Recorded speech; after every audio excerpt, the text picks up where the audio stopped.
Hi, my name is Norton and I'm from Langaban. Langaban is a village, a fisher village. It's approximately 100 kilometers, one hour's drive from Cape Town on the northwestern side of South Africa. Norton, can you tell me, do you have rights to the sea here in Langaban? At this moment, with this interim the government gave us, we've got access.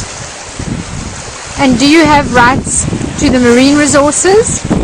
We really do add certain species, not all of them that is in our lagoon. And do you have rights to the land upon which you live? We got the rights. We have rights there to live there, to do whatever we want to do, but there is rules attached to the land we are now on and staying on. And tell me about these rights. Have you always had these fishing rights that the state has given you?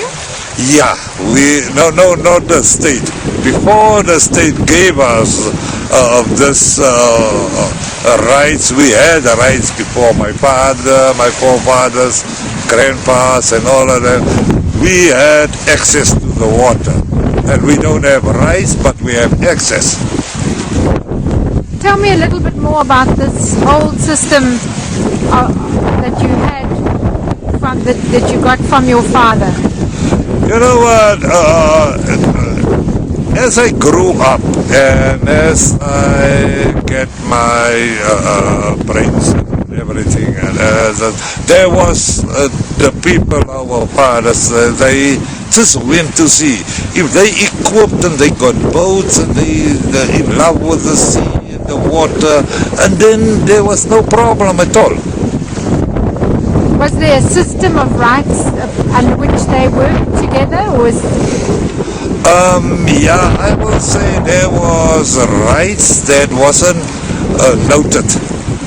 The rights was between the fishers of the village, but it was never penned down on paper because of the illiteracy, the poverty, and that's why, but there was. So how did that system work? Perfect.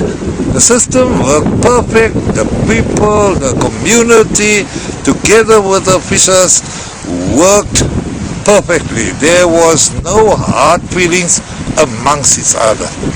And can you tell me a little bit about how it was organized? Was anyone able to go to sea? If you were from Saldanha or another area, could you also come and fish here and be part of this system? No. It's only for the Langaban community people. Saldanha and people that come, holiday makers, they wasn't part of this whole thing that we decided that this lagoon belongs to Langaban people. Because if you talk about Saldanha is part of the Big Bay. And Saldanha got access to the water. Why must they come and fish our resource and go back to their places? Their resources is strong and alive. But now they come here and how will I call it? Just they that's our resource. They make use of our resource, but so they don't look after our resource. And here in Langaban then, amongst the fishers, were there any particular agreements as to how they would use the resource and control the resources? Were there any rules or anything amongst the fishermen? How did this system of rights work? What is the basis of these rights? You know what, we use, especially we are net fishers.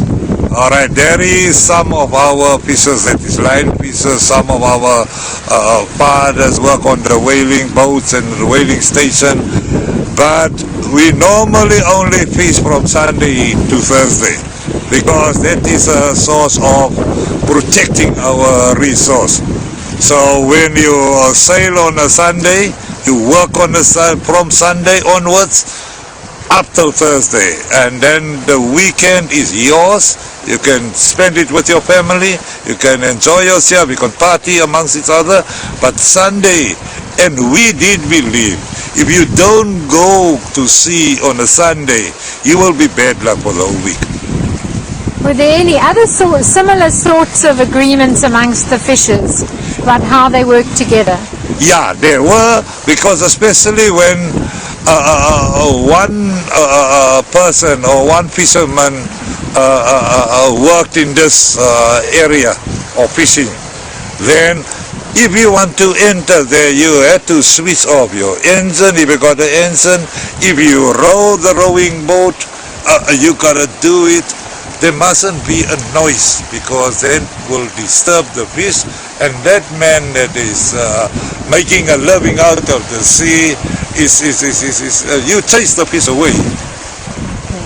And how did they deal with disputes if someone did do something wrong that the group didn't agree with? Okay, that was easy. That was easy. You know what? If you stop on Thursday fishing, then it's like a bundu caught this man, Ahmad. You know what, Eki? If you make a mistake on sea, like throwing your net over that other man's net, if you throwing not besides him but in front of him, because now you catching his fish now, but he was the first over there, and if you want to fish there, you go and put your boat there and anchor it, so the next fisher will knows that this man was already there. This is now his turn for fishing there. So, and there was no such thing that fighting and there was no actually conflict, because they just sorted it out, chop. Okay. And Norton, were women involved in the fisheries in these days? Yeah, there was women. I'm talking about my mothers. I'm talking about the fishermen's mothers. Some of them passed away, but there was things like the white mussel, the black mussel, the seaweed that they collected, dried it, and then cleaning the fish on the beach, and at last they fry the fish, and then we can eat the fish. And Norton, you're describing the system from the past. Is this the same system that is in place today? Has anything changed? Yeah, too much things changed. What changed? The government came with new rules and regulations, like they give you access to the water, but there is restrictions, like the MPA, the Marine Protected Area, came to Langaban, which is zones. You can't fish in zone B, but you can fish in zone A. You can't fish in zone C, but you can fish in zone A. And in zone A is where the holiday makers is coming in.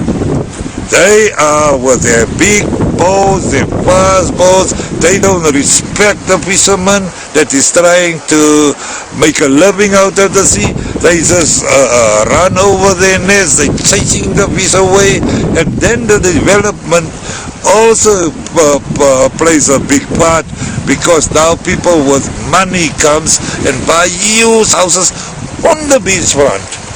There was the iron ore harbor in the Saldanha Bay that took away our fishing grounds. So that is the kind of things that made it difficult for the fishermen to make a living out of the sea. And Norton, were there any other ways in which apartheid affected the fishermen's lives in Langaban? For example, where they lived? Were any of the fishermen impacted by the Group Areas Act? Yeah, that is one of the main reasons that our fisher folk declined, because they took us away from where our land were. We had access, we are walking distance to the water. Now they shipped us without asking permission to serve us. They put us in the bush 1.5 kilometers from where we stayed, and we had to walk all the way to the beach to launch, and then all the way back if you landed back to where you're staying. That's why most of our fishers, they throw the towel, they throw the towel. And were you personally affected by this loss of tenure rights through Group Areas Act? Yeah, definitely, because now they took us forcibly. They never consulted with our people and said, this is now how things is gonna operate from now on.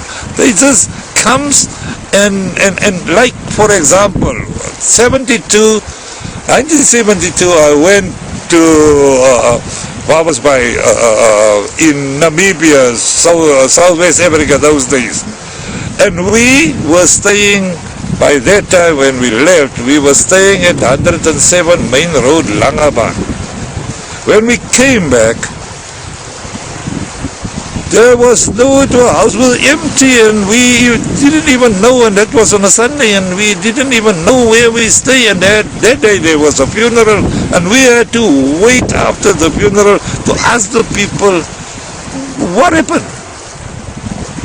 It's hard to imagine how hard that must have been. Sorry. Did you go fishing in Namibia? Yeah, correct, because that is one of the reasons. Because by that time, the rules starting invading into the fishing industry. And even my father had a boat that we used to catch others, and everything that is biting on your line and everything is coming from the water, it was ours. Yeah, we won't catch something that is not edible. And the rich people, they saw the gap, because they is now there where we used to stay.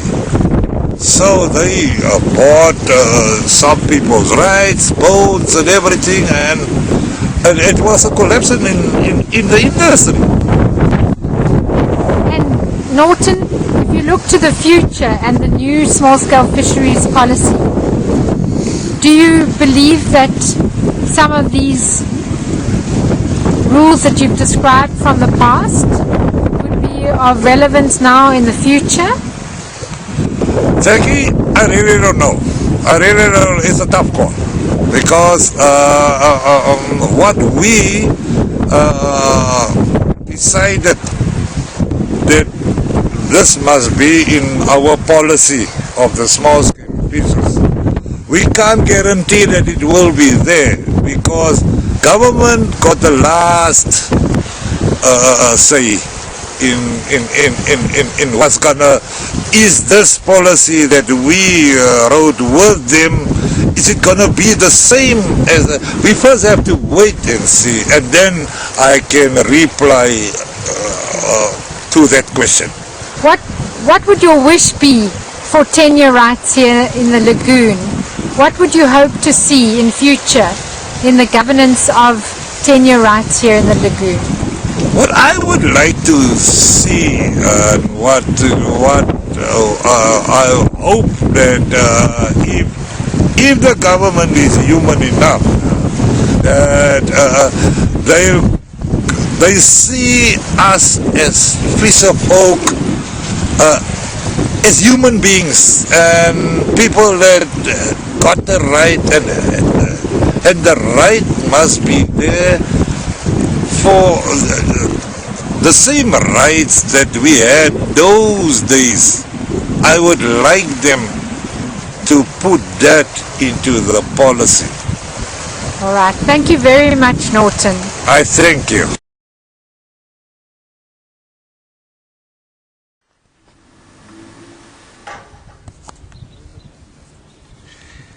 Hallo, my naam is Derek Ox. Ek is gebore Langebaan, geharde visserman, al my jare op Langebaan. Derek, can you tell me, do you have rights to the sea here in Langebaan? Ja, ons het regte gehad, ons het gewoonte regte gehad en ander regte. Die gewoonte regte moet ek 'n bietjie verduidelik. En die ander regte wat ons gehad het agterna gekom. So nou die gewoonte reg wat ons gehad het, dit was vissermanne, ou vissermanne wat hulle eie regte gehad het, nie wat die staat of een of hulle gegee het nie. En die regte het gepaard gegaan met wette wat hulle op hulle eie gemaak het. Soos byvoorbeeld, as ek net moet uit 'n bietjie vertel van die wette, die eerste wet was dat jy jou vangste begin op 'n Sondag aan. En jy werk, as ek net moet praat van die Sondag aan, dan werk jy die hele week, werk jy tot op 'n Donderdag aand. Die Vrydag sal jy jou bote skoonmaak. Die jonger kinders sal die strande skoonmaak en hulle sal alles reg kry en dan is dit naweek vir die visserman. And Derek, can you tell me, were there any other rules about how the fishermen should work together? And if there were disputes or if there was conflict amongst the fishermen, how did they manage these disputes? As ons eers vertel van hulle wette en dan kom ons by die dispute. Die wette was soos volg. Jy mag nie, jy hou die gety dop. Die gety moet dopgehou raak, want jy gooi nie voor, as 'n visser klaar sy net uitgesit het, dan gooi jy nie in die voorkant van hom nie. Afhangend van die gety. That's very right. Die tweede ene is, as een visser op 'n skoolvis gooi, en die ander visser kom met sy outboard engine, dan moet hy omtrent so 15 na 20 meter, moet hy sy engine doodmaak, want dit jaag die skrik op die vis wat die ander visser opgooi.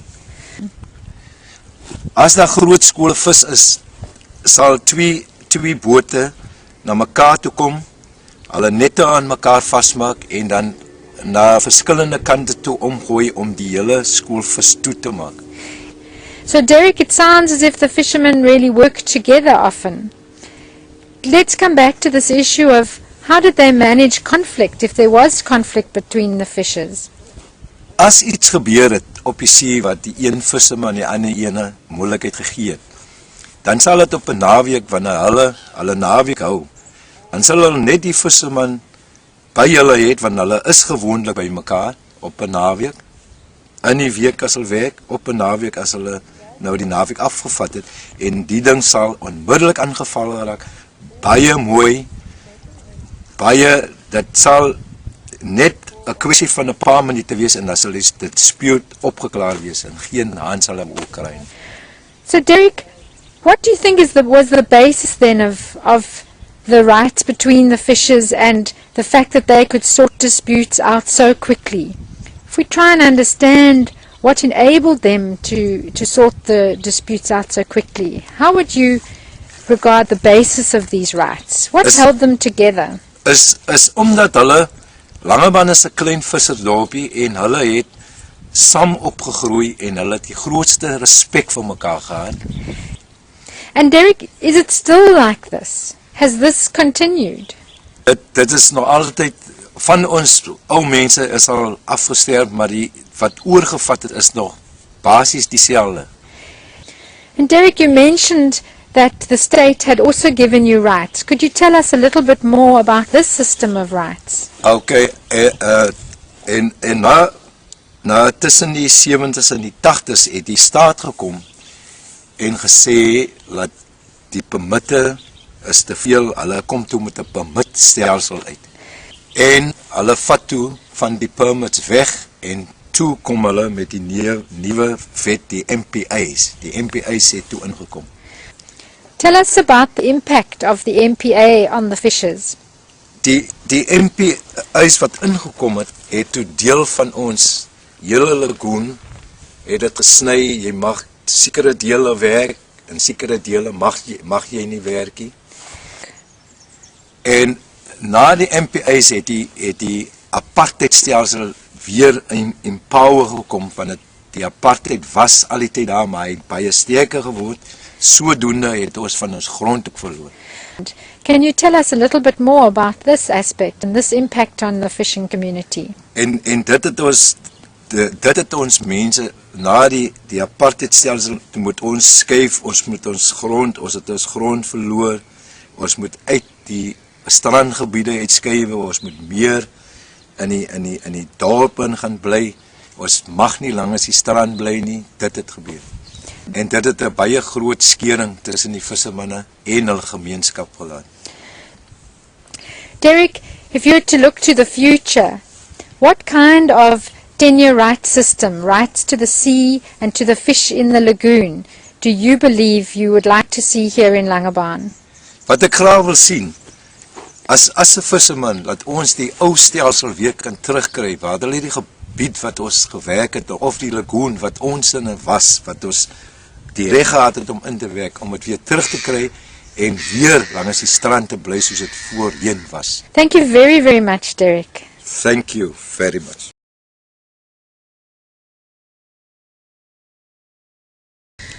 Ek is Solien, visservrou van Langebaan.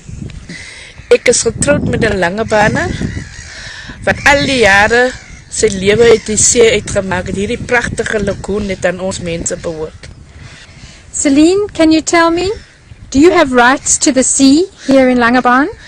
Nee, ek het die regte nou nie, maar voorheen toe permitstelsel nog nie in plek was nie, het ons almal regte gehad, want ons as visservrouens het saam met ons mans gewerk. And Celine, do you have rights to the marine resources? Nee. And do you have rights to the land upon which you live? Ja, ek het my eie huis, nadat ek telke male, ons het hier teen hierdie pragtige lagoon gewoon, maar het is uitgefaseer deur die apartheid wette daai tyd, en nou het ek my eie huis, ja. Celine, tell me a little bit more about the system of fishing rights that now exists here in Langebaan, and also the system that used to exist previously. In die verlede het ons nie permitstelsels gehad nie. Ons vissers het ons eie wette gemaak. Ons het gekyk na die lagoon, ons het gekyk na die spesies wat in die lagoon voorgekom het. Ons het vis gevang waar ons wil vis vang. Tell me a little bit more about this system. En ons het nie, daar was geen wette beskikbaar en niemand het na ons gekyk, ons het self ons bronne beskerm en self daarna gekyk. Ons kinders het ons opgelei om dieselfde te doen soos ons gedoen het, want ons voorvaders het ons geleer, ons ouers het ons geleer dat jy moet die see respekteer, jy moet die bronne wat binne in die see is, moet jy respekteer, en jy moet ook buite die water, as ons uit die water het gekom en klapvis gevang het, moet ons ook respekteer en skoon maak. And the new system that you mentioned that came in, tell us a little bit more about this system. In die 70, 80 jare wat die nuwe wette ingekom het en die regering ons geforseer het om hier het wette ingekom en toe moes hulle permitstelsel inbring wat net sekere mense kon permits kry. En dit het baie van ons vissers uitgefaseer dat hulle ander werke moes gaan soek het. En die permitstelsel het gemaak dat hier sekere wette ingekom het, die MPA het ingekom, Parkeraad het gekom, en elkeen het hulle eie wette gemaak. Hierdie pragtige see in die lagoon waarvoor ons so lief was in dele opverdeel. En ons vissers moet net in sekere dele visvang. Waar ons voorheen op die strande kon speel, ons bote hier kon vasanker, alles hier op die strand kan doen ons vis hier skoonmaak, was dit nou verlore vir ons. Ons was uitgefaseer hier en ons moet ander blyplek vir ons soek. Al ons vissers het hier langs hierdie pragtige lagoon gewoon, maar almal was uitgefaseer in die apartheid jare. En verskeie ontwikkelings het plaasgevind hier langs hierdie pragtige lagoon, Parkeraad, klomp ontwikkelings, en ons mense was nie in staat tyd vertel wat ons kon doen om ons gronde terug te kry nie. Celine, if you look to the future, What system of tenure rights would you like to see in the lagoon? What is your vision for tenure here in this lagoon?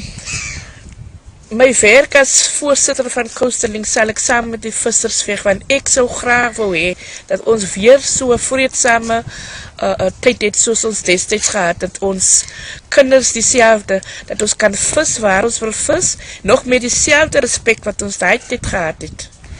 Thank you very, very much, Celine. Thank you. Thank you.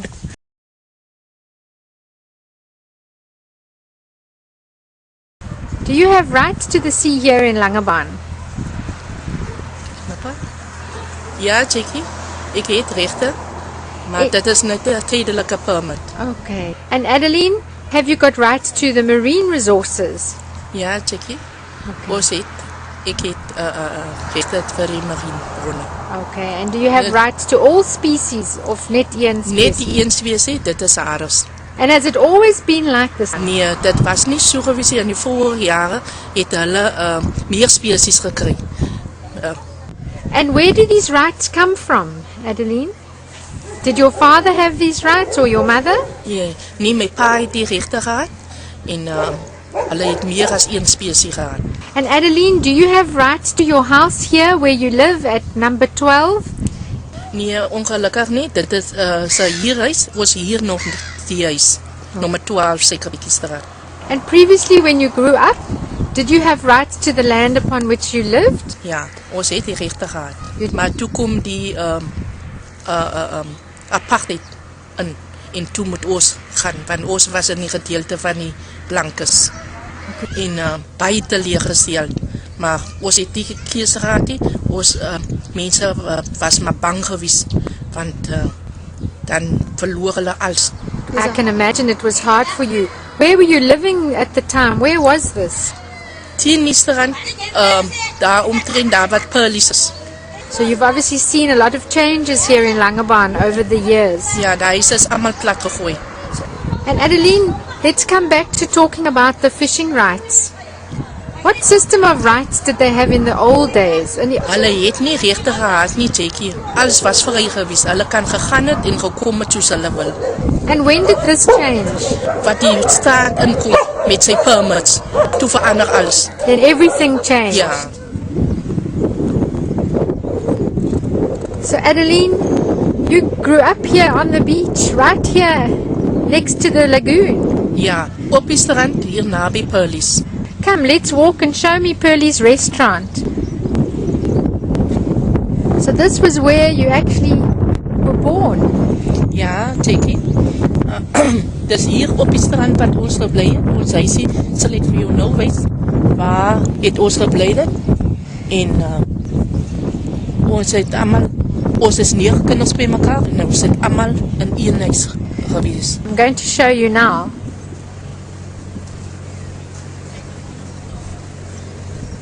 So Adeline, there's Pearlie's restaurant.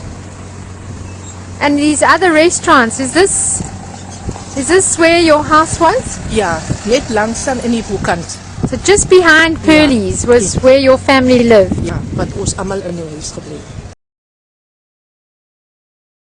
And Adeline, tell me, how was it living right on the beach? What was it like in those days? Sy het vry gevoel om seewater toe te gaan. Dit was net 'n lekker gevoel om op die strand naby jou paal wat see toe gaan en sy moet gaan help as kind. Want ons was almal ingespan gewees om te help as hulle see toe gaan en terugkom. What did you do to assist your father in his fishing enterprise? Ek het op 13 jaar ouderdom het ek klaargemaak met skool en toe gaan ek saam met my pa as 'n bakkiemaat see toe. Let's go and see Pearlie's. I see there've been a lot of changes here on the beachfront, Adeline. A lot of big houses have grown up along the beachfront. Were these houses here when you were growing up and when you lived here behind Pearlie's?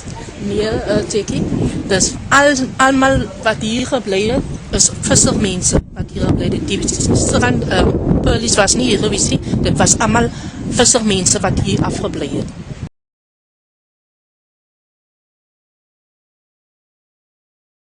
Tell me about your house here on the beach next to where Pearlie's restaurant is today. Okay, Jackie. Hierso. Hier wat die groot bome staan. Here where the big tree Ja. stands. Dit is die gedeelte wat ons gebly het. Maar ons huise is allemaal afgegooi. Was this during the apartheid As years? deur die apartheid. Toe moet ons trek. And Adeline, tell me a little bit more about the system of rights that your father and you and the other fishers had to go to the sea. Obviously, living so close to the sea must have made it easier to launch your boats. Dis- Were you able to launch your boats from this beach right Ja. here? Jy kan op die strand gery het en jy kan jou boot in die water gesit het en daar was nie regte nie. And Ja. you were free to go. There weren't Ja. specific rights that limited you. Enige een kan gegaan het want daar was nie nodig gewees om 'n permit te hê nie. Was enige een kan gaan. And Adeline, were there particular areas where you as fishers had to fish? Geen Jackie. So you were Jy free. kan enige plek, enige tyd jou net gooi. Jy was vry om jou net oral te gooi in die lagoon. And Adeline, were there any particular rules amongst the fishermen on how they worked together on the water? Nie glad nie.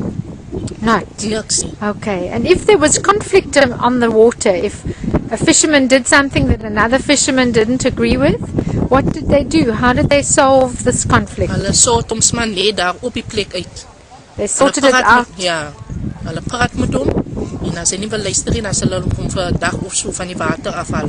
Who would decide that he needed to that a fisherman needed to stay off the Groot water? vissermanne. The older fishermen as a group. Ja. Okay, Hulle doen die besluit. so they made the decisions. Ja. So did they have certain ways of working amongst themselves and deciding what was right and what Ja. was wrong? Ja, Jackie. Hulle moet luister na die groot vissermanne. They En had as to- hulle nie luister nie, dan word hulle af van die boot afgehaal. Net om te vir jou te straf. That's interesting. And Adeline, do you have anything like that now, operating now? Ja, nee, daar is glad nie, Jackie. Nee, is net permits en regtes. Wat noem mense dit? Dit maak eintlik die visserman en die visservrouens hartseer om te sien. And Adeline, in your mind, what sort of system would you like to see here on the lagoon? Om ons mense hulle vryheid te gee om weer see toe te gaan, soos hulle in die vorige tyd see toe gegaan het. To give Sonder people- permits. And what sort of system do you think should be in place to manage how the fishers work together then in future? Met eintlik net monitors. Mense kry wat agter die vissermanne kan kyk om te sien kyk of hulle reg werk of hulle nog nie in miskien nog gebiede gaan wat hulle nou nie moet gaan nie. Okay, so you maar should dit have is- monitors. Ja, dit kom uit die vissergemeenskap uit. There nie should be monitors mense from wat- the fishing community, not people from outside. Soos pakkerraad of seevissery of so. Dit is mense, ons eie vissermense. And Adeline, thank you. What is your dream for Langebaan fishing community in the future?